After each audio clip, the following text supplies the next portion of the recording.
sa 25,000 ang mga pasahero nakasakay ngayong araw sa Batangas Port. At ang pila naman ng mga sasakyang sasampa sa Roro umabot ng kalahating kilometro. Sa gitna nito, may mga nag-report ng umano'y scam. Ang siste, nag-aalok sila ng mas mabilis na pagpasok sa port kapalit ng aabot sa 2,500 pesos. At live mula sa Batangas City, may report si Oscar Oida. Oscar? Yes, Pia, sa mga sandaling ito ay nakikita na natin yung pinaka-aasahang pagdating dito ng mga biyahero dito sa Batangas City Port. Kung nitong mga nakarang araw at gabi hindi natin nasasaksihan yung mahabang pila dito sa loob mismo ng terminal, ngayon nakikita na natin. Sa katunayan, wala na lang basta sa loob ng passenger terminal building yung mga biyahero, mga pasahero, umabot na yung pila dito sa labas at inaasahan na ito hanggang mamaya.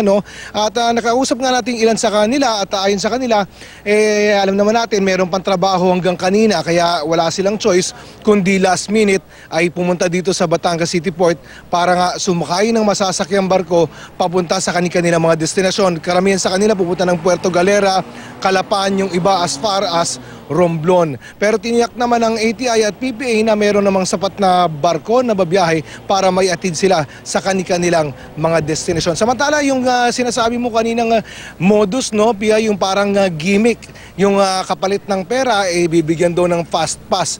Pinaiimbestigahan na ito ngayon ng PPA at paalala nila sa publiko, huwag magpapaniwala dito dahil ito raw ay isang malinaw na scam.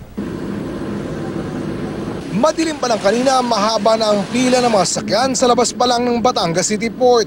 Ito yung mga cargo at pribadong sasakyang isasakay sa Roro. Ang dulo ng pila, aabot sa 500 metro ang layo mula sa entrada ng Pantalan. Kaya karamihan, inabutan na ng sikat ng araw, di pa nakakapasok. Private sir, mahaba, lalo na tulad ngayon, dun sa dulo po. Mahaba po na, lalo na mamayang hapon. Kanina pa ba kayo nasa pila? Medyo. Dito lang naman talaga pagpasok ng piers. So matagal yun na-experience ito every year?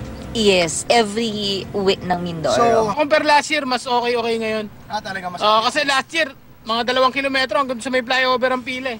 Yung iba nga, halatang pinagandaan pa ng gusto ang pagpila. Meron kaming dalang tubig, may suman, meron kaming suman sa loob, meron kaming tinapay. Lahat po, dala na namin. Expected nyo na yung ganitong pila? Anticipated na ho namin. Yun nga lang, tila may ilang sinasamantala ang sitwasyon. Kanina nung isang mama na nakaputi, sabi nga niya, pwede kang pumasok priority doon pero magbayad doon ng 2.5. Sabi ko, bakit kailangan magbayad ng 2.5? Mauna ka doon makapasok. Priority ka. Sinubukan namin kausapin ang ilan sa mga nakita naming lumalapit sa mga nakapilang sasakyan. Pero itinanggi nilang nag-aalok sila ng fast pass. Parkingan lang daw ang inaalok nila. Magkano ang komisyon nyo? O kung magkano ang komisyon, kung halimbawa ilang araw sila, 3, di 600 din. Pero sa inyo, magkano napupunta sa Hindi, napapapunta lang sa amin ay 300, hatian. Ayon sa Philippine Ports Authority, maliwanag na scam ang inaalok na fast pass. Huwag nilang patulan yung mga nag-aalok ng for api at sila yung makakadiretso sa barko. Hindi po mangyayari yan at haharangin ng gwardiya natin because at the moment and since then we've been implementing yung first come first served policy ng PPA. Ang pwede lang gawin is that tatakbo na lang nila yung pera. Pinaiimbestigahan na raw nila ang anumang modus na gaya nito. Basta raw ipagbigay alam lang sa kanilang mga security personnel. Tinatayang aabot sa mahigit 1,000 pribadong sasakyan ang naisakay ngayong araw sa mga Roro. Bukod pa yan sa mga cargo. Ang mga pasahero naman, tinatayang aabot ng 25,000, mas kakaunti sa unang tinatayang humigit kumulang 30,000 katao. Oo, bumaba na. Kasi na-spread out na kasi. Since April 1, we started already, April 7 I should say, we already started yung passenger na 17,000. Usually, ito, mga 10,000 lang ito . April 10 is 23,000. Yesterday is almost 22,000. Sa dami ng mga biyahe, minabuti ng port management na ipatupad ang relaxed schedule para maging mas mabilis. Kung ang schedule ng barko X is ang oras niya 8 ang alis niya. So, 7 pa nadidya na yan para magkarga ng pasahero. So, meaning, kahit puno ka na as of 7:30, hindi ka pa makakaalis. You have to wait until 8 o'clock. Pag-release yung schedule is that any moment, basta mapuno ka na, alis ka na. Regular naman daw na dumadaan sa pag-iinspeksyon ng Marine at Coast Guard ang mga barko upang matiyak na ligtas.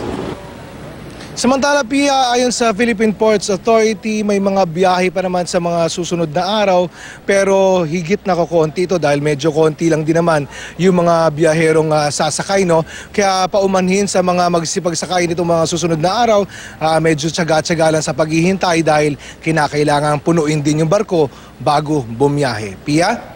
O Oscar, malinaw, hindi totoong may fast pass. So kung inalok ang mga pasahero, yung mga nakapila, kanino sila magsusumbong na may nag-aalok sa kanila ng fast pass? Yes, Pia, ayon sa PPA, no, sa oras na may mag-alok sa kanila ng mga ganitong modus, no, agad ipagbigay alam sa kanilang mga security personnel na nakakalat lang naman dun sa area, no. Dun sa mismong pinipilahan ng mga sakyan ay nakakalat naman yung mga security personnel. Lapitan lang daw ito at i-report agad kung sakaling may mag-aalok ng mga ganitong klase ng fast pass, Pia. Maraming salamat, Oscar Oida.